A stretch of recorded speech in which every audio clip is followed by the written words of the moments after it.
बिस्मिल्लाहिर्रहमानिर्रहीम। अस्सलामु अलैकुम। आज मैं बयान करूँगा कि नज़र बद से कैसे हिफाजत की जाए। सबसे पहले दूसरों को अपनी नज़र बद से बचाने की तदाबीर इख्तियार की जाए तो नज़र बद से बचा जा सकता है।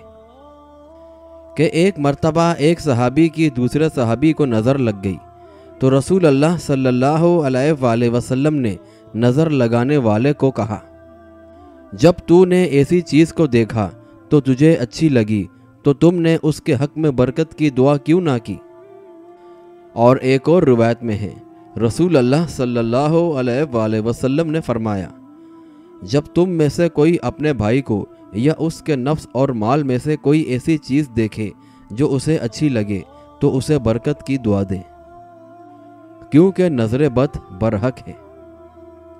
इससे ये मालूम होता है कि दूसरों को अपनी नज़र बद से बचाने के लिए हर अच्छी लगने वाली चीज़ के हक़ में बरकत की दुआ कर देनी चाहिए।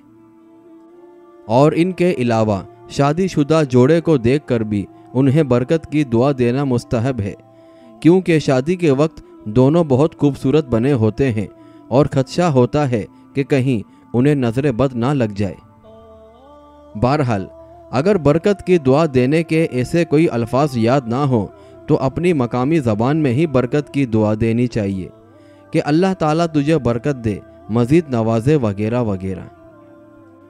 और माशाअल्लाह कहे। कुरान करीम की सूरह कहफ में दो आदमियों का किस्सा है।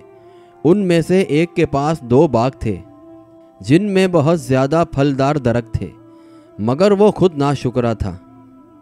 दूसरा शख्स उसे नसीहत किया करता था कि तकब्बुर ना किया कर, और अपने बागात देखकर ये कलमात कहा कि माशाअल्लाह ला कुव्वता इल्ला बिल्लाह। लेकिन उसने अपनी तकब्बुराना रविश जारी रखी तो अल्लाह ताला ने उस पर अजाब नाजिल कर दिया और उसके बाग हलाक कर दिए। बहरहाल जिससे आप हसद रखते हैं उसे आपकी नज़र बद लग सकती है, क्योंकि हर नज़र बद लगाने वाला हासिद ही होता है। इसीलिए किताब और सुन्नत में हसद से मना किया गया है। कुरान में हासिद के शर से पनाह मांगने की तलकीन की गई है। फरमाया गया है कि एक दूसरे से हसद मत रखो। और एक और रिवायत में यह भी है कि किसी भी मोमिन बंदे के दिल में ईमान और हसद इकट्ठे नहीं हो सकते।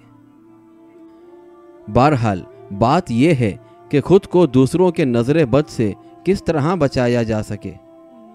अहले इल्म का कहना है कि खुद को नज़र बद से बचाने के लिए अल्लाह ताला से बरकत की दुआ करते रहना भी मुफीद है। इसी तरह नेमतों पर अल्लाह ताला का शुक्र अदा करना और माशाअल्लाह वगैरह जैसे कलमात पढ़ते रहना भी नज़र बद से बचाव का बेहतरीन ज़रिया है। और हमेशा ये कलमात अदा करने चाहिए, ए अल्लाह हमें इस चीज़ में बरकत अता फरमा और मज़ीद अता कर। ए अल्लाह हमारे लिए इस चीज़ में बरकत अता फरमा जो तूने हमें अता फरमाई है। ना किसी शर से बचने की ताकत है और ना ही नेकी करने की ताकत है, मगर सिर्फ अल्लाह ताला की तौफीक से ही है। और माशाअल्लाह वला कुव्वता इल्ला बिल्लाह, जो अल्लाह चाहे और अल्लाह की तौफीक के बगैर कुछ करना मुमकिन नहीं।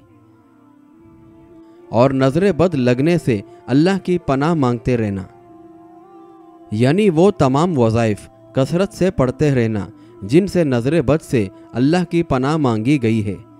जैसा कि एक रिवायत में है, दुआ ये है, अल्लाह ताला के पूरे कलमों के ज़रिए से हर शैतान और जहरीले हलाक करने वाले जानवर से और हर नज़र लगाने वाली आँख से पनाह मांगता हूँ। हज़रत अबू सईद खदरी रज़ी अल्लाह ताला अन्हो बयान करते हैं कि रसूल अल्लाह सल्लल्लाहु अलैहि वसल्लम जिन्नात और इंसानों की नज़र बद से पनाह मांगा करते थे, यहाँ तक कि मौज़तैन सूरतुल फलक और सूरतुल नास नाजिल हुई।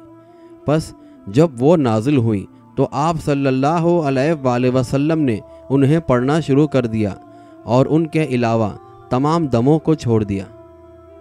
ये सूरतें آپ صلی اللہ علیہ وآلہ وسلم سورۃ الاخلاص کے ساتھ صبح و شام 3 مرتبہ، ہر نماز کے بعد ایک مرتبہ اور سوتے وقت 3 مرتبہ پڑھا کرتے تھے۔ امام ابن قیم رحمۃ اللہ علیہ نظر بد سے بچاؤ کی ایک مفید تدبیر ان الفاظ میں بتاتے تھے: جسے نظر بد لگ جانے کا خدشہ ہو اس کے محاسن اور خوبیاں چھپا کر رکھنا۔